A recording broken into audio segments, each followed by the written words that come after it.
Hey, what's up guys? Julius here. And in this video, I want to talk to you about finding the source of performance anxiety. You know, it always kind of sucks in the bedroom when, you're in the middle of an intimate, amazing moment with your woman and you start to maybe lose your erection, maybe you lose your ejaculation a little too soon, maybe you get a little bit of just general anxiety. And even outside of the bedroom, when we're talking about maybe giving a speech or, any general time when you get inside of your head and you sort of wreck your own situation, I want to talk to you about getting to the source of what is that? What's really causing that? Now, I have another video on this channel where we talked about performance anxiety, and I think that video was really well received because I think every guy can kind of relate to those moments when you're with your woman. A lot of it times it's like early on in your relationship and you want to impress her, or down the road and it happens, and then all of a sudden you go into this cycle of it happening over and over again because you get stuck in your head. Well, in that video, it's worth going and watching, but to really break it down simply, I talked about meditation, because meditation is such a great tool for the mind. And I, put off meditation for the longest time, and I now see it as a tool to be able to see the mind as a whole and be able to disassociate from the different parts of your mind and get into that higher level flow state. Because we always have this other part of our mind that's always trying to hold us back. It's trying to keep us safe. It's trying to make sure that we don't get ourselves into trouble. We don't get physically hurt, emotionally hurt, or socially hurt. It makes us pull ourselves back. And that is oftentimes called the ego. It's that part of us that's there to protect us. But when it's triggered at the wrong moment, it can really be a pain in the ass. And the problem is, if you resist it, it only gets worse. And so in that video, I talked about not resisting it, but yet loving it and actually, giving it the love that it needs. And I think that maybe started to shift some guys. I think some people are still a little bit unclear about what that means.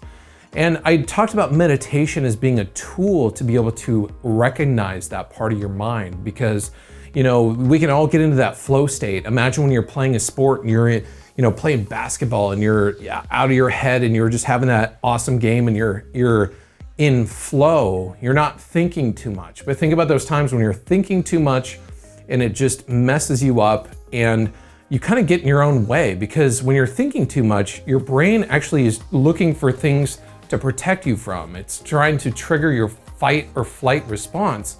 And when that fight or flight response gets triggered, then it really takes us away from our core self.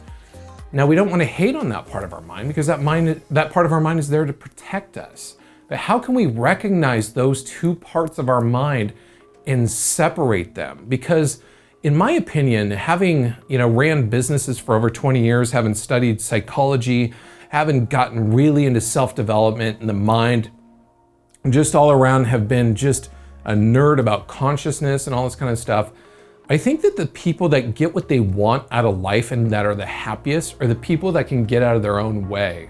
And what I mean by that is there's that certain part of our mind that I was talking about called the ego that will oftentimes pop up and interrupt us. And it's the people that can push through it and persevere past that end up getting what they want. But it's not as simple as just persevering past it, because when that feeling comes up, it's really real. It's nothing that you can just say, hey, I'm gonna avoid it, or I'm stronger than it. It is a part of you. So it's not about resisting it. It's about recognizing it and actually loving it as a part of yourself rather than resisting it. Now, that other video that I posted, I think a lot of guys resonated with that and they started to understand, hey, this is a part of me, and when I resist it, it only gives it more strength. But I remember I had one comment from a guy who's like, no, I don't want to love it. I hate that. I hate the fact that I'm losing my erection and it's doing that. When you do that, you only give that part of your mind more fuel to, continue to separate you and trigger that fight or flight, when in reality, you need to relax and just accept that part of yourself. And in fact, loving that part of yourself and just realizing it's only part of you, not all of you. It's just that association in your mind and something triggering a response to protect you. When you learn to love that, you can stand up on stage without stage fright. You can walk up to the woman across the bar and walk up to her without approach anxiety. You can, you can do anything. You can, stop the cycle of constantly losing your erection because you have this feeling, oh, is it gonna happen again? All those different things. You can learn to disassociate from it and realize it's just a part of you, not all of you. And when you learn to disassociate from it, that gives you the power to have any outcome that you want. Now, I talked about meditation in my other video, and I think that is a great way to sit and observe the mind and understand that you are not that judging part. That judging part is typically the part trying to protect you. And you're not even just really your higher self. Your higher self is that person that's in flow. That's the place that we love to get to, but can sometimes be hard to because we have this voice always going on. We're the container for all those things.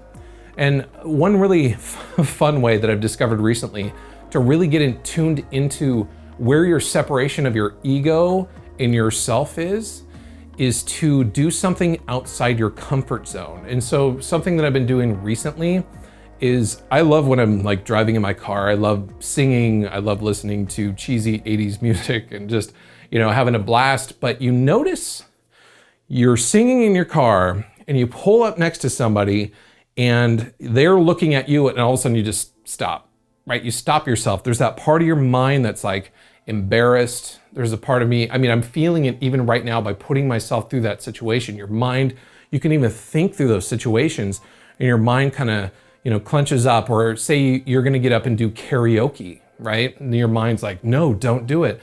You're gonna be, embarrassed. You're gonna mess things up. There's that part of your mind that does that, but then there's the part of your mind that really wants to just stand up there and just rock that karaoke song and just have a great time. Well, I like to think of it as like the governor on your car. So a lot of cars will have like, a top speed that's achievable, but they'll put this device, the governor in the car that, keeps it from actually going that fast because, that might be unsafe. And so our mind kind of has a constant governor that's always saying, hey, I want to do this. Yeah, but, the governor is always like, yeah, but that's scary. Yeah, but I'm, gonna get hurt in some way. Yeah, but I might get embarrassed. Yeah, but, well, I find it interesting to tune in to the mind and find that point where your mind gets to that so you can understand when your governor is kicking in. And a really fun way to do that is singing in your car, and when you pull up next to somebody, continuing to sing and look them in the eyes as you're singing it. And you will find every part of your being trying to stop you and tell you that you're embarrassed and that, you're worried about what they think, even though you don't know that person. That's a stranger probably next to you 99% of the time, but some part of you wants to pull back and wants to, stop yourself. Well, what I find is if I just really get in the moment and I just don't care and I'm singing and I'll just, continue singing to the person next to me, usually they smile, and even if they have a reaction, that's them judging themselves based off what they think they would feel if they were you. It has nothing to do with you. And when you can disassociate yourself from other people's opinions, then you separate and you can understand that the governor of your mind, the ego, cares about that, but you really don't. You really don't care about all that. When you're caring about whether or not you lose your erection, that's that association in your mind that, hey, if I lose my erection, I might be embarrassed and I might lose love.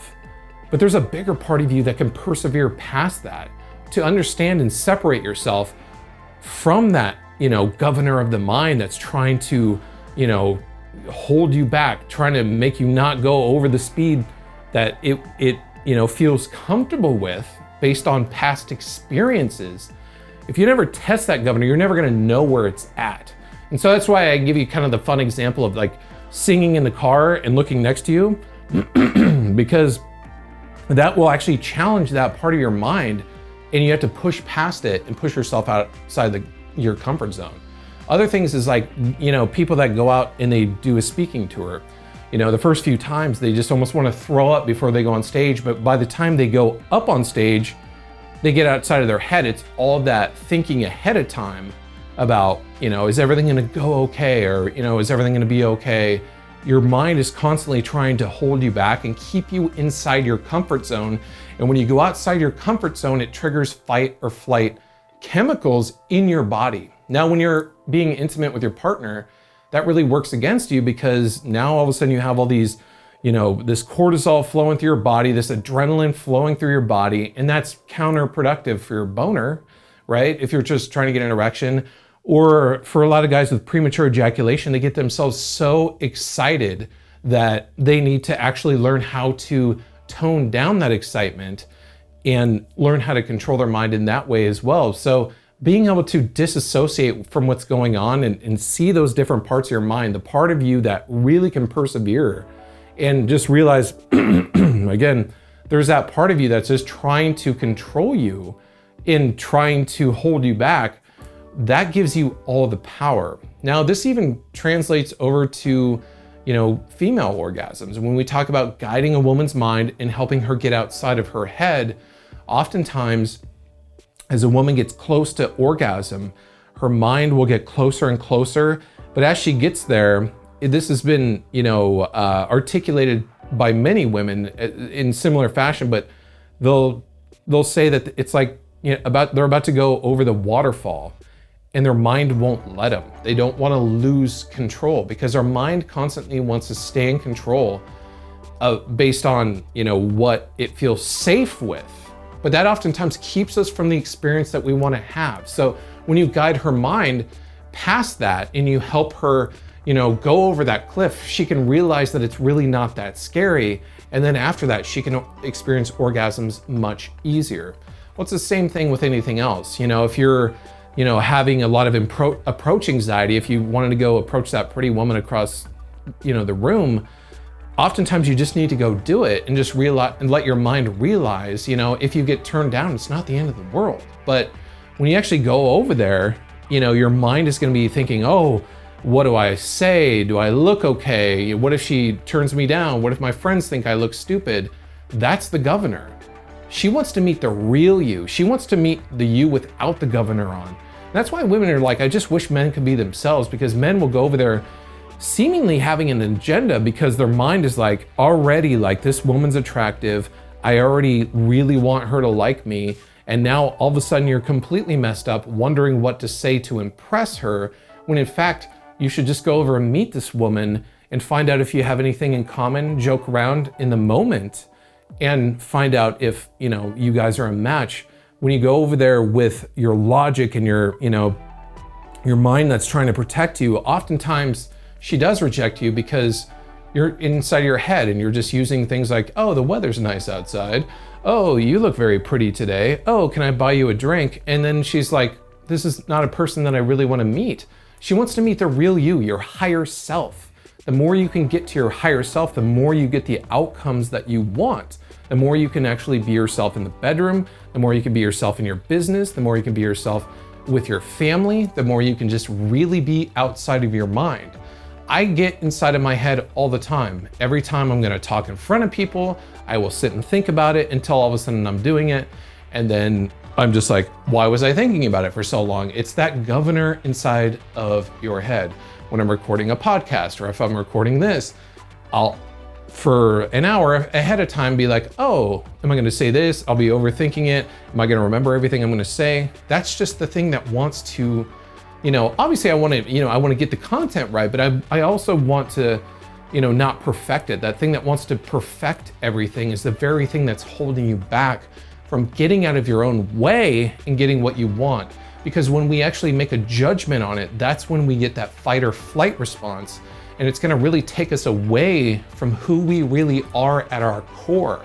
Whether that be giving that speech, whether that be, talking to that whole committee at work, whether that be in the bedroom when you're with your woman.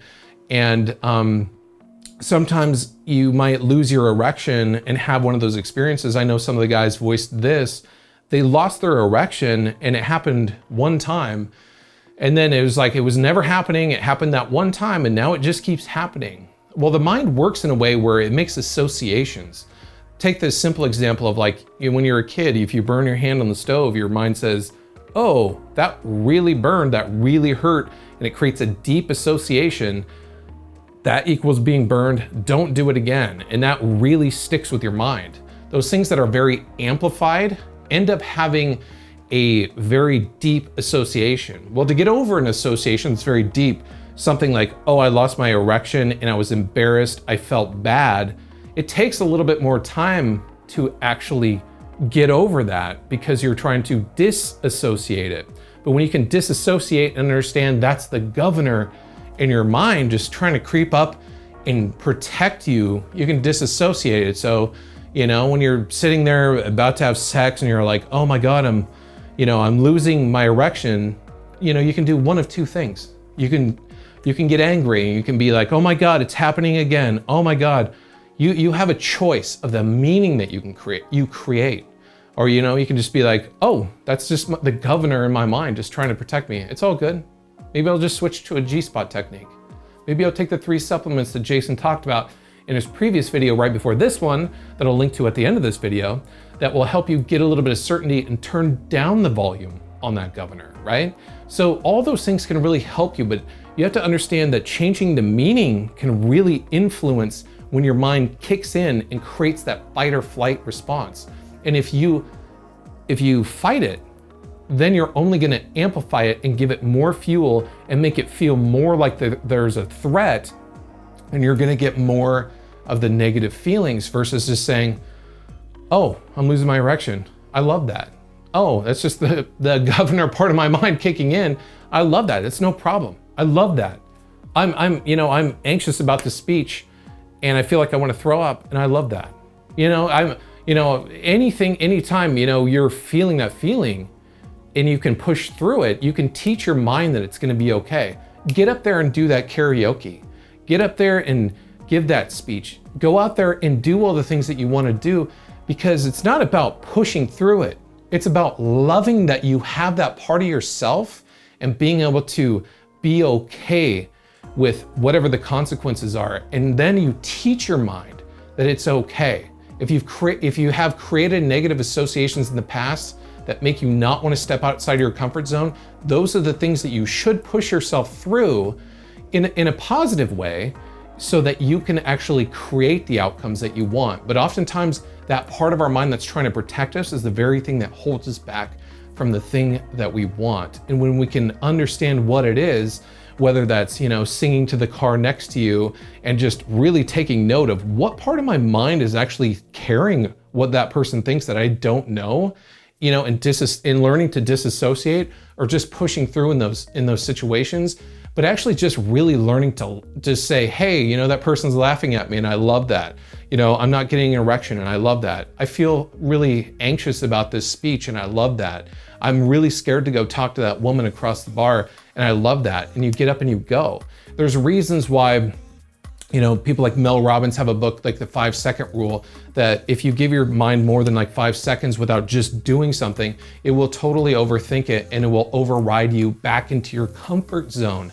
We have to learn that we need to, recognize that and just love that part of our mind if it does come up, but just trying to staying to that flow state, get outside of your head, come from that higher self, come from your heart, not your head, and you'll get the outcome that you want. So I hope that gives you a little bit more insight on how to know what the source of your performance anxiety is. The source of your performance anxiety is you, and it's that part of you that's trying to protect you, but that's not all of you.